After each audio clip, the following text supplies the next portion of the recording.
경제 소식을 빠르고 친절하게 전달해 드립니다. 오늘 굿모닝 경제는 주원 현대경제연구원 경제연구실장과 함께합니다. 어서 오세요. 네, 안녕하십니까. 시장님, 어제 한국은행 기준금리 얘기부터 좀 해보겠습니다. 예상대로 이제 9연속 금리를 동결을 했거든요. 좀 이런 결정을 하게 된 배경부터 좀 짚어주시겠습니까? 배경은 뭐 한국은행이 이제 동결을 하면서 뭐 보도자료도 내긴 하지만 뭐 구절구절 많이 써놨긴 했는데 이유는 한 가지죠. 미 중앙은행 연방준비제도이사회가 동결을 계속하고 있다. 거기 이유가 가장 큰 것 같고요. 좀 뭐 한국은행의 보도자료를 보면 일단은 금리를 내리지 못하는 이유부터 보면은 이제 물가 상승률이 소비자 물가 상승률이 전년 동월 대비 1월 달에 2.8%가 나왔는데 12월에 뭐 3.2%보다는 좀 떨어지긴 했지만 한국은행의 물가 안정 목표치는 2.0%거든요. 아직은 좀 갈 길이 멀다. 예. 이제 그게 가장 큰 것 같고요. 그리고 반대로 올리지 못하는 이유는 최근에 소비가 계속 안 좋습니다. 우리나라 소비가. 이제 그게 소비가 안 좋은 이유 중에 하나가 이제 고물가 고금리라서 이제 그런 부분이 있고요.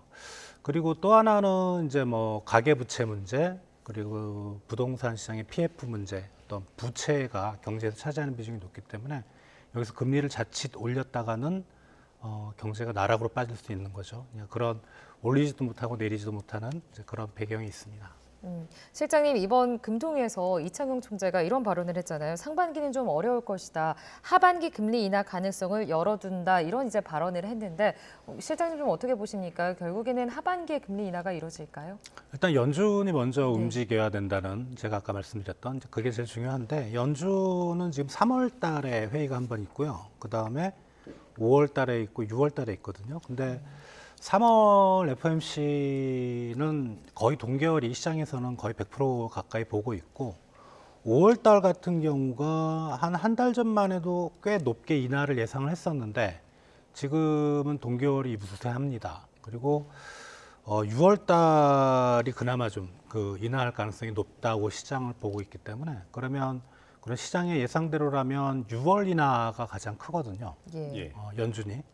그럼 이제 우리나라는 6월은 비껴 나가야 되겠죠. 7월부터니까 우리가 이제 6월 12일 날 연준이 FOMC가 있고 우리가 바로 이어서 이제 7월 11일 날 한 달 후에 있으니까 7월부터는 우리가 금리 인하 가능성을 좀 생각해 볼 수는 있는데 이것도 사실 가봐야 되는 거죠. 그 안에 뭐 한 서너 달의 시차가 있으니까 뭐 어떤 경제 지표가 어떻게 나올지 모르고 뭐 갑자기 국제 유가가 폭등할 수도 있는 거고 이러면 또 미 연준이 동결을 또 지속할 수도 있는 거거든요. 하반기까지. 그러니까 가능성은 하반기로 일단은 넘어간다고 우리는 그렇게 생각이 됩니다. 예. 자, 실장님, 그러면 아까 말씀해 주셨듯이 이제 미 연준이 계속 동결을 하기 때문에 우리 한국은행도 계속 동결을 유지하는 게 크다라고 말씀하셨잖아요.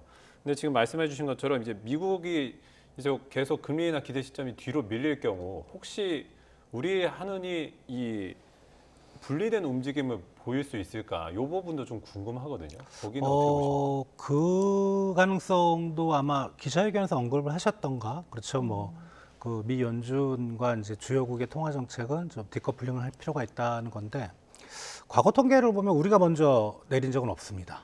딱 한 번 있었는데 예. 그게 이제 2019년쯤에 이제 그 트럼프가 중국 그산 수입품에 대해서 관세를 때리면서 갑자기 세계 경제 성장이 확 가라앉았던, 그러니까 우리나라 성장도 안 좋았고요.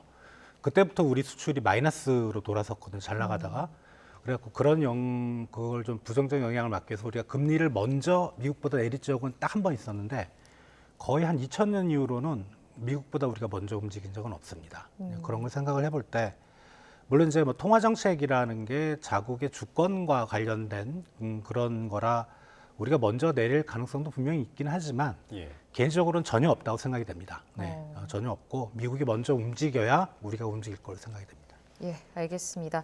자, 금리 인하 시점은 좀 지켜보도록 하고요. 다음 주제로 넘어가 보도록 하겠습니다. 전기차 시장에 대한 악재가 시작됐다 이런 이야기가 계속해서 들려오고 있는데 전기차 시장이 현재 좀 좋지 않은 상황이잖아요. 실장님은 어떻게 지금 상황을 보고 계십니까? 이제 전기차 쪽에 감산이라든가 그다음에 뭐 구조조정 이런 얘기가 좀 나오고 있는데 실제로 우리나라 1월 자동차 산업 통계를 보면 안 좋은 게 나오고 있어요. 뭐 글로벌 시장의 경쟁이 결국은 우리나라 자동차 산업에 영향을 미치는 거잖아요.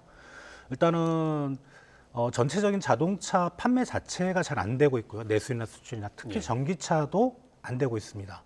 특히 이제 우리 수출의 미국 시장으로 가는 부분이 큰데 이제 그런 것도 안 되고 있고 이거는 좀 너무 전기차가 그동안 많이 달렸던 게 아닌가. 상당히 좀 성장률이 높았었잖아요. 이제 그런 걸 생각할 때 이제는 좀 조정을 받아야 되는 그런 시기지 않을까 그렇게 생각이 됩니다. 자, 그 판매 부진으로 이제 뭐 국내외 자동차 업체들 할 것 없이 좀 할인 경쟁을 하고 있다고 해요. 이제 포드 같은 경우는 주력 모델 이제 한중 하나를 이제 최대 1,000만 원까지 인하한다 이런 얘기가 나오고 네. 이게 이렇게 출혈 경쟁을 벌이는 이유가 지금 말씀해주신 것처럼 고금리 이제 그다음에 뭐 고물가 그다음에 현재 자동차 시장의 전반적인 수요 둔화 때문에 이루어진 거라고 보십니까? 아니면은 보조금이라든지 이런 정책 문제가 더 크다고 보십니까? 둘 다의 영향이 큰데 저는 앞쪽이 좀 더 큰 것 같아요. 보조금은 작년에도 조금 줄었었고 네. 특히 이제 그 포드 같은 경우는 올해 모델이 아니고 작년 모델에 대해서 할인이 들어갔거든요. 할인이 한 15% 정도 내외 정도 그 모델에서 들어가는데 이거는 재고가 쌓였다는 얘기죠. 예, 그래서 안 팔렸다는 얘기고 근데 다만 이제 포드 자동차는 그 IRA 보조금을 못 받는 걸로 알고 있어요. 이제 그런 영향 때문에 작년 모델이 안 팔렸고요. 앞으로도 좀 불확실한 측면이 있는데 금리를 이제 올해 뭐 미국 연준을 비롯해서 내려가는 그런 추세긴 하지만 그렇게 빨리 내려갈 것 같지는 않거든요. 그렇다면 우리가 자동차를 살 때 뭐 할부를 하면 금리가 붙듯이 이제 그런 영향도 좀 클 것 같고 다만 이제 전기차가 이대로 가라앉을 거냐 이제 그렇게 보는 사람은 없습니다. 좀 주춤거리다가 계속 성장을 할 거다라고 보는데 그 주춤거리는 기간이 중요한 게 이게 뭐 1년 안에 끝날 수도 있고 2, 3년이 더 갈 수도 있고 이때 이제 자동차 기업들의 구조조정이 발생하면서 순위가 바뀌거든요. 예. 이제 그런 걸 생각할 때 자동차 특히 전기차 관련해서 2차 전지까지 상당히 최소한 1년 이상은 좀 고전하지 않을까 그렇게 생각이 됩니다.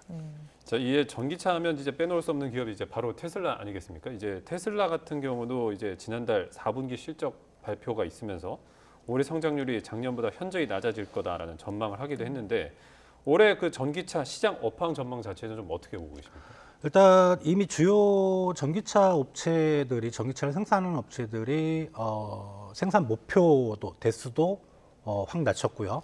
그다음에 일부 전기차 업체들은 이제 인력 구조조정까지 들어가 있는 상황이거든요.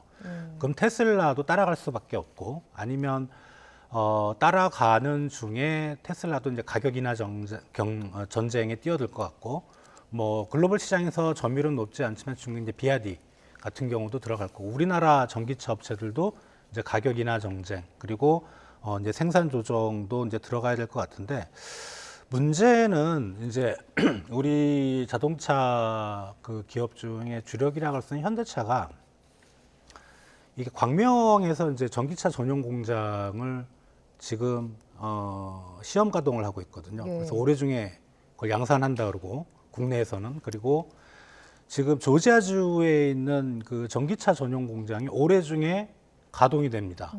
이 타이밍이 엄청 안 좋은 거예요. 하필 이때. 예, 그래서 이쪽은 어떻게 보면은 그 공장의 운영이라고 할까 이런 게 상당히 좀 뒤로 미뤄질 수 있고 실제로 대규모로 양산하기 위해서는 그 안에 이제 어떤 그 우리 자동차 기업들이 좀 고전할 수 있는 타이밍이 안 좋은 그럴 지금 상황이 있습니다.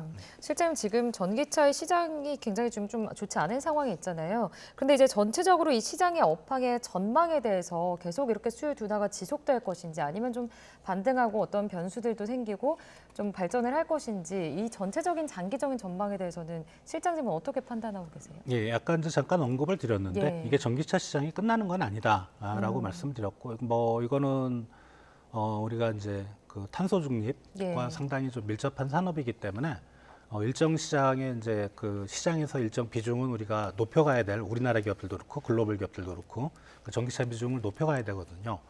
다만 이제 올해까지는 분명히 어려울 거고 예. 하나의 변수가 이제 올해 11월에 미국에 대선이 있는데 예.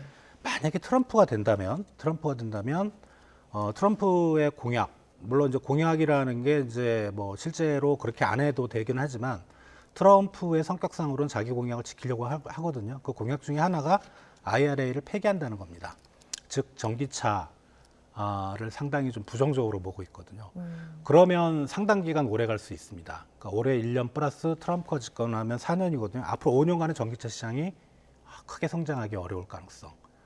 그거는 좀 5년이라면 사실 단기로 보기는 어려운데 아무튼 전기차가 성장하는데 상당히 좀 중요한, 어떻게 보면 미국의 정치 변수가 상당히 중요한 그런 요인으로 작용할 것 같습니다. 알겠습니다. 그 실장님 미국 얘기가 나온 김에 좀 뉴욕 증시 상황도 좀 짚어보겠습니다. 오늘 3대 지수가 다 상승을 했는데 특히 이제 기술주 중심의 나스닥 상승폭이 좀 두드러졌거든요. 예.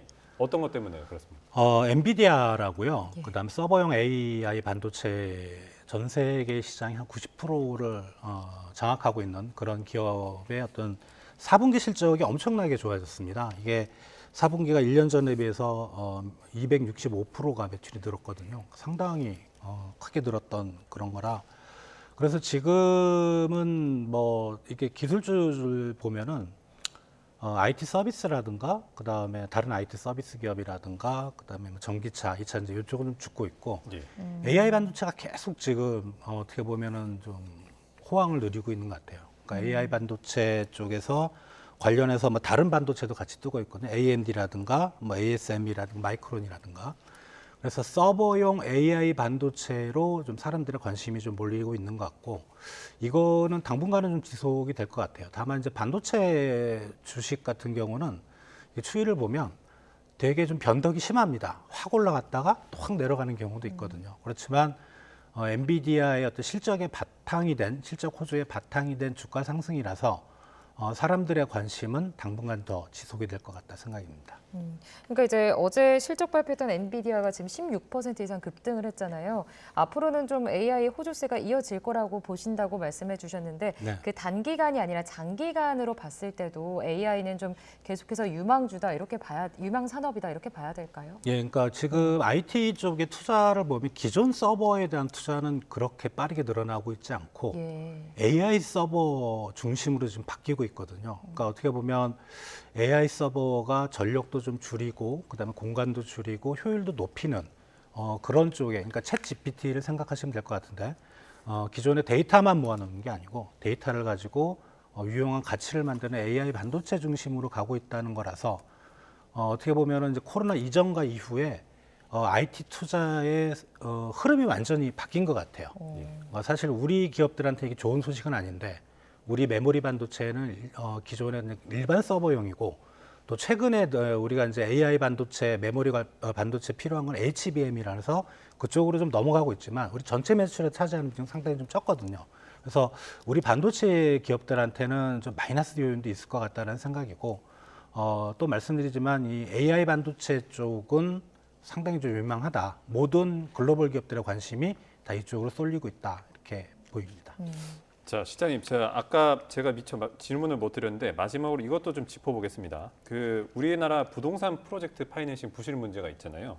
이게 그 규모가 134조 원에 달한다는 통계가 있었는데 이제 어제 이창용 한은 총재는 이게 좀 어느 정도 관리 가능하다라는 취지로 이렇게 말을 했거든요. 실장님께서도 좀 실제로 그렇게 보십니까? 이 부실 문제에 대해서? 예, 금액 자체는 크진 않아요. 그러니까 뭐 가계부채가 한 2,000조 되기 때문에 뭐 100조 넘는 거는 좀 크진 않고, 다만 이제 일부에서 얘기하는 4월 예기설, 이게 뭐냐면 이제 4월 총선 때까지는 PF 시장을 못 건드는 거죠. 예. 이제 어떤 정치적인 이슈 때문에.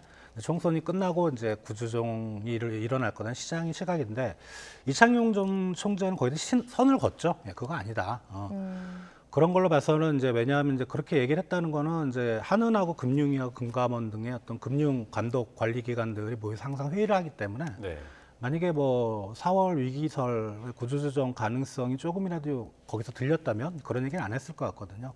그렇지만 이제 일부 좀 아주 좀 소규모의 위험한 PF들은 좀 정리는 될 수 있을 것 같은데 저거를 함부로 못 건드린 이유가 저 PF를 정리하면 금융기관들도 연달아서 손해를 입습니다. 예. 그럼 금융시장이 상당히 불안해지거든요. 그래서 한은이나 금융감독기관은 금융 시스템을 닫히는 걸 원하지 않아요. 그래서 이창용 총재가 얘기한 4월 위기설에 선을 걷던 거 이런 거는 좀 일리는 있어 보인다고 저는 개인적으로 생각합니다. 네, 알겠습니다. 오늘 굿모닝 경제는 여기까지 듣겠습니다. 지금까지 주원 현대경제연구원 경제연구실장과 함께했습니다. 실장님 고맙습니다. 고맙습니다.